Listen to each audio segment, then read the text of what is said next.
नमस्कार. आज आपण करूया झटपट उत्तप्पा. 1 वाटी रवा, 1 वाटी दही घेऊन मिक्स करायचे. त्याच्यामध्ये थोडंसं पाणी घालून थोडंसं दाटसर असं बॅटर करून घ्यायचं आणि ते 10 मिनिटे झाकून ठेवायचं.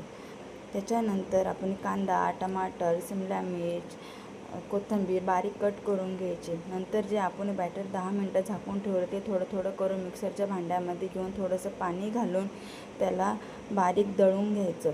आणि दळून घेतल्यानंतर त्याच्यामध्ये मीठ आणि थोडा खाण्याचा सोडा घालून घ्यायचा आणि एकत्र करून घेतल्यानंतर तव्यावरती 1 चम्मच तेल टाकून त्याला पसरवून घेऊन त्याच्यावरती हे बॅटर टाकून गोल राऊंड शेप देऊन घ्यायचा आणि त्याच्यावरती कांदा, टमाटर, हिरवी मिरची, शिमला मिर्च आणि कोथिंबीर घालून त्याच्यावरती टाकायचं आणि बघा कसं जाळीदार उत्तप्पा झालेला आहे. आवडला ना तुम्हाला?